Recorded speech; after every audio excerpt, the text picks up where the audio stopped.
ఓం వాగర్ధావ సంపృక్తో వాగర్ధ ప్రతిపత్తయ జగత పితరో వందే పార్వతీ పరమేశ్వరౌ. ప్రేక్షక మహాశయులకు నమస్కారం. మనం ఈ సంవత్సరం మే 1వ తారీఖు నుంచి గురుడు మేషరాశిలోంచి వృషభ రాశిలోకి ప్రవేశం జరుగుతుంది. దానివల్ల తులారాశికి కలిగేటువంటి లాభ నష్టాలు ఏ విధంగా ఉన్నాయో తెలుసుకోబోతున్నాం. తులారాశికి సాధారణంగా చాలా బలం ఎక్కువ, అంటే సంకల్ప బలం ఎక్కువ. మానసికమైనటువంటి సంఘర్షణ నుంచి వాళ్ళు చేతల్లో ఆ సంకల్పాన్ని ప్రదర్శించి ఎక్కడా కూడా అరమరికలు లేకుండా తమ యొక్క బలాన్ని, బలహీనతల నుంచి బయటపడి వాళ్ళు ఒక అందమైన అద్భుతమైనటువంటి లైఫ్ని లీడ్ చేస్తూ ఉంటారు. మరి అలాంటి సందర్భంలో గురుడు యొక్క బలం, అంటే గురుడు శుభాల్ని కలగజేస్తాడు, గురుడు మంచి యోగాల్ని కలగజేస్తాడు. ఇది శుభగ్రహం. అటువంటి శుభగ్రహం కలిసి రాకపోతే పరిస్థితి ఏంటి అంటే ఎప్పుడూ స్ట్రగుల్ అవ్వడమే జరుగుతూ ఉంటుంది. 8వ స్థానంలోకి గురుడు రావటం వల్ల అనేక రకాలైనటువంటి ఇబ్బందులు, వ్యాపారం చేసేటువంటి వాళ్ళకి ఇన్కమ్ ట్యాక్స్ రైడ్ లాంటివి జరిగే అవకాశాలు ఉన్నాయి. ఉద్యోగం చేసేటువంటి వాళ్ళకి మెమోలు ఇచ్చి సస్పెండ్ చేసేటువంటి అవకాశాలతో పాటుగా ట్రాన్స్ఫర్లో అనవసరంగా అయ్యేటువంటి అవకాశాలు ఉన్నాయి.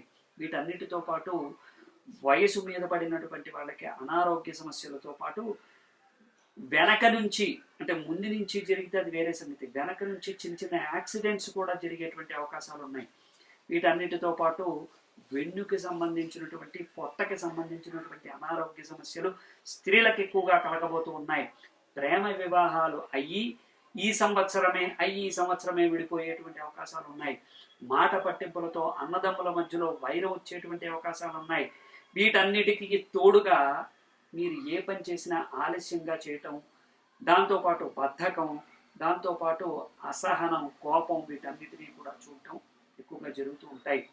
ఎన్ని శుభకార్యాల కోసం మీరు ఎంత తాపత్రయపడినా కానీ సంవత్సరం అయ్యేటువంటి అవకాశాలు 10 నుంచి 20% మాత్రమే ఉన్నాయి. ఆ 10-20%లో కొంతమందికి అవుతాయి, కొంతమందికి అవ్వవు. అంటే శుభకార్యాల విషయంలో ఆల్రెడీ ఫిక్స్ అయిపోయినటువంటి సందర్భాలు కాకుండా ఈ సంవత్సరమే మీరు అనుకుని ఈ సంవత్సరమే చేయటం అనేటువంటిది అసంభవం.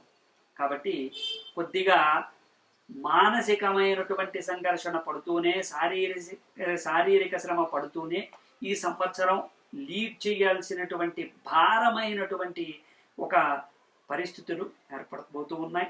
చాలా జాగ్రత్తగా ఉండాలి. 6వ స్థానంలో రాహువు, 8వ స్థానంలో గురుడు, అలాగే మీకు 5వ స్థానంలో కుజశనులు కూడా కలవబోతున్నారు. తులారాశికి ప్రధానంగా అన్ని గజిబిజిగా ఉండేటువంటి ఇబ్బందులు కలగబోతూ ఉన్నాయి. ఆగస్టు నుంచి డిసెంబర్ దాకా చాలా జాగ్రత్తగా ఉండవలసినటువంటి సమయం. కాబట్టి ప్రధానంగా నవగ్రహ పాశుపత రుద్రాభిషేకం చేయించుకున్నట్లయితే మీకు అద్భుతమైనటువంటి యోగాలు కలుగుతాయి. రాజకీయ నాయకులకే అస్సలు విలువ లేకుండా పోతుంది. వీటన్నిటితో పాటు క్రీడారంగంలోనూ, కళారంగంలోనూ ఉన్నటువంటి వాళ్ళకి యోగదాయకంగా ఉన్నప్పటికీ మధ్యస్థమైనటువంటి ఫలితాలు కలిగేటువంటి అవకాశాలు ఉన్నాయి. విద్యార్థులకి మంచి యోగాలే ఉన్నప్పటికీ ఈ సంవత్సరం మళ్ళీ కొత్త సంవత్సరంలో ప్రారంభించేటువంటి విద్యా సంవత్సరం అంతా కూడా కాస్త దృష్టి పెట్టి 100కి 200% దానిపైన, అంటే 10th క్లాస్ రాసేటువంటి వాళ్ళు, లేకపోతే ఐఐటి రాసేటువంటి వాళ్ళు, లేకపోతే ఎంసెట్ రాసేటువంటి విద్యార్థులు, లేకపోతే ఏదైనా స్పెషల్ కోర్స్ చేసేటువంటి విద్యార్థులు, ఐఏఎస్ లాంటి వాటికి ప్రిపేర్ అయ్యేటువంటి వాళ్ళు, తులారాశి వాళ్ళు చాలా జాగ్రత్తగా ఉండాలి. ప్రభుత్వ రంగంలో ఉద్యోగం కోసం ప్రయత్నించేటువంటి వాళ్ళకి పనులు అయితే అవుతాయి, కానీ ఎలాంటి ఇబ్బందులు లేకుండా అయితే సజావుగా సాగడం కష్టం. ఉద్యోగం అయితే వస్తుంది, కానీ వాటిలో మీరు పడినటువంటి కష్టము, స్ట్రగుల్స్కి సరైనటువంటి సమాధానం రావాలంటే కొంత టైం పడుతుంది. అప్పుల మీద అప్పులు చేయటం, మానసికమైనటువంటి ఆందోళనకి గురి కావటం, ఇలాంటివన్నీ కూడా ఎక్కువగా జరుగుతూ ఉంటాయి. కాబట్టి ప్రధానమైనటువంటి సమస్యలు ఏమన్నా ఉంటే వాటిని తీర్చుకుంటూ వాటిపైన మీ యొక్క సమస్యల్ని బ్రెయిన్కి కాకుండా, మనసుకి కాకుండా దాన్ని ఒక సమస్యాపూర్వకంగా పక్కన పెట్టి దానికి ఒక జవాబు వెతికేటువంటి ప్రయత్నం చేయండి. అంటే ప్రతి దానికి డిప్రెషన్లోకి వెళ్ళిపోయి ప్రతి విషయాన్ని ఎవరితోనో చర్చించేసి ఎవరో చెప్పింది నమ్మేసి మన అభిప్రాయాల్ని కిల్ చేసేసి, అంటే మన అభిప్రాయాల్ని అక్కడతో భూస్థాపితం చేసేసి వాటన్నిటినీ కూడా కలగాపులగం చేసి ఏదో చేసేద్దాం అనుకుంటే ఎవ్వరికీ కూడా కలిసి రాదు. స్వాతి నక్షత్రానికి చిత్తా నక్షత్రానికి ప్రధానంగా చెప్పబోయేది ఏంటంటే మీరు ఏ పని చేసినా స్పష్టంగా చేయండి, బద్దగించకండి. విశాఖ నక్షత్రం వాళ్ళకి ప్రముఖంగా చెప్పబోయేది ఏంటంటే మీరు ఏ పని చేసినా అందరిలో చేయండి, కానీ మీ స్పెషాలిటీ ఏంటో బయట పెట్టుకునే ప్రయత్నం చేయండి. భయము ఆందోళన ఏది వద్దు. ఎదురు దెబ్బలు తగలకుండా చూసుకోండి. వెన్నుముకకి పొట్టకి అనారోగ్య సమస్యలు రాకుండా చూసుకోండి. ఇన్ఫెక్షన్స్ అనేటువంటివి వస్తూ ఉంటాయి. ఫుడ్ పాయిజన్ అయ్యేటువంటి అవకాశాలు ఉంటాయి. స్త్రీలు ముఖ్యంగా మీకు అనారోగ్య సమస్యలు వచ్చేటువంటి అవకాశాలు మెండుగా కనబడుతూ ఉన్నాయి. కాబట్టి నవగ్రహ పాశుపత రుద్రాభిషేకం లేదంటే దత్తహోమం కూడా మీకు బాగా ఉపయోగపడుతుంది. దత్తహోమం చేసుకున్నట్లయితే మీకు సకల దృష్టి దోషాలు, సకల ఆర్థిక సమస్యలు, అనారోగ్య సమస్యలు తీరుతాయి. కాబట్టి ఈ విధంగా చేయండి, మీకు యోగదాయకంగా ఉంటుంది. ఈ సంవత్సరం దోషం కారణంగా చేయవలసినటువంటి ఈ పనులను దృష్టిలో పెట్టుకోండి. కంగారు పడకండి. ప్రతి విషయంలోనూ కూడా అయిపోవాలనే తాపత్రయం కన్నా మనం ఎక్కడా ఇరుక్కోకుండా ఉండడం మేలు అనేటువంటి విషయాన్ని గుర్తుపెట్టుకోండి. ముందడుగు వేయండి. ప్రతి విషయంలోనూ భగవంతుడి యొక్క ఆశీర్వచనం కోసం మీరు చేయవలసినటువంటి రెమెడీలు చేయండి. శుభం భూయాత్. జై శ్రీరామ్. వాగర్ధావివ సంపృక్తో వాగర్ధ ప్రతిపత్తే జగతః పితరౌ వందే పార్వతీ పరమేశ్వరౌ. ఈ సంవత్సరం అంటే క్రోధినామ సంవత్సరం సింహరాశి వాళ్ళకి గురుడు మే 1వ తారీఖు తర్వాత మేషరాశి నుంచి వృషభ రాశిలోకి ప్రవేశిస్తూ ఉన్నాడు. దానివల్ల కలిగేటువంటి కష్ట నష్టాలు, లాభ నష్టాలు ఏంటి అనేటువంటిది ఒకసారి చూసుకున్నట్లయితే సింహరాశి వారికి ప్రధానంగా నిరుద్యోగులకు ఉద్యోగ సమస్య తీరబోతోంది.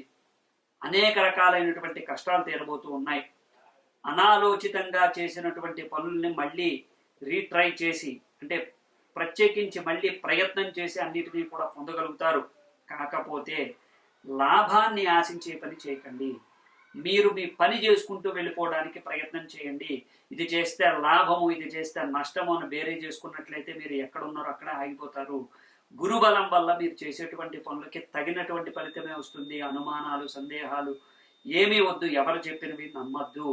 వ్యాపార విషయంలో చాలా జాగ్రత్తగా ముందడుగు వేస్తారు. కానీ ఆలస్యంగా అన్ని లాభాలు కలుగుతూ ఉంటాయి. ఆలస్యంగా అన్ని పనులు అవుతూ ఉంటాయి. కొద్దిగా సంయమనం పాటించి మీరు ముందడుగు వేయాలి. అలాగే విద్యార్థులు ఏదైనా విదేశాలకు వెళ్ళాలని అనుకుంటున్నటువంటి వాళ్ళు అప్లై చేసినటువంటి 1-2 సార్లు రిజెక్ట్ అయినా ఈ సంవత్సరం ఖచ్చితంగా విదేశాలకు వెళ్ళడం గ్యారెంటీ. ఈ విధంగా గురుబలం వల్ల మీకు అనేక రకాలైనటువంటి లాభాలు కలగబోతూ ఉన్నాయి. ప్రత్యేకంగా ఇప్పుడు మీరు తీసుకోవాల్సినటువంటి జాగ్రత్త ఏంటంటే నిరుద్యోగులు చాలా పకడ్బందీగా మీరు కనుక ఒక ఇంటర్వ్యూకి వెళ్ళినట్లయితే లేదా ఒక సమస్య గురించి ప్రయత్నించినట్లయితే అది తప్పకుండా మీకు కలిసి వస్తుంది. మీలో ఉన్నటువంటి ఆత్మస్థైర్యం పెరుగుతుంది. ఏ విధంగా చూసుకున్నా కానీ మీలో ఒక ఆనందకరమైనటువంటి ఒక అద్భుతమైనటువంటి ఒక ఆనందకరమైనటువంటి అద్భుతమైనటువంటి యోగాలు కలగబోతూ ఉన్నాయి. కానీ అది గ్రాడ్యువల్గా స్లోగా మెల్లిగా కలగబోతూ ఉన్నాయి. ఈ సంవత్సరం చివరి వరకు కూడా వాటిని ప్రయత్నిస్తూ చివరిలో మీరు పొందినటువంటి ఫలితాలు ఆనందకరమైనటువంటి ఫలితాలుగా ఉండబోతూ ఉన్నాయి. అయితే స్త్రీలతో జాగ్రత్తగా ఉండాలి. ఎట్టి పరిస్థితుల్లో ఎవరికి మాట ఇవ్వకూడదు. ఈ 2 జాగ్రత్తగా గుర్తుపెట్టుకోండి. జాగ్రత్తగా గుర్తుపెట్టుకోవాల్సినటువంటి 2 విషయాన్ని కూడా మర్చిపోద్దు. స్త్రీలతో జాగ్రత్తగా ఉండాలి. ఎవరికి పడితే వాళ్ళకి మాట ఇవ్వకండి. అనాలోచితంగా చేసేటువంటి పనుల వల్ల ఇబ్బందులు పడతారు. అప్పులు ఎవరికి ఇవ్వకండి. అనుకున్న పనులు ఆలస్యమైనా మీకు ఖచ్చితమైనటువంటి మంచి ఫలితాలు అయితే ఖచ్చితంగా రాబోతూ ఉన్నాయి. రాజకీయ నాయకులకి, వ్యవసాయదారులకి, వృత్తి వ్యాపారులకి అందరికీ కూడా మంచి యోగదాయకమైనటువంటి లాభాలు కలగబోతూ ఉన్నాయి. గురుబలం చేత మీకు మంచి కాలేజెస్లో కూడా సీట్లు వచ్చేటువంటి అవకాశాలు ఉన్నాయి. చదువుకునేటువంటి వాళ్ళకి, విద్యార్థులకి కూడా ఈ విధంగా మంచి యోగదాయకమైనటువంటి ఫలితాలు సింహరాశికి గురుడు వల్ల కలగబోతూ ఉన్నాయి. మరింత సమాచారం కోసం మా కామెంట్ రూపంలో తెలియజేయండి. ప్రతి నిత్యము కూడా శివారాధన చేయండి, దుర్గాదేవి ఆరాధన చేయండి. మరింత ఎక్కువగా భక్తిపూర్వకంగా దుర్గాదేవికి ఆరాధన చేసినటువంటి వాళ్ళకి మంచి ఫలితాలు లభించబోతున్నాయి. శుభం భూయ. జై శ్రీ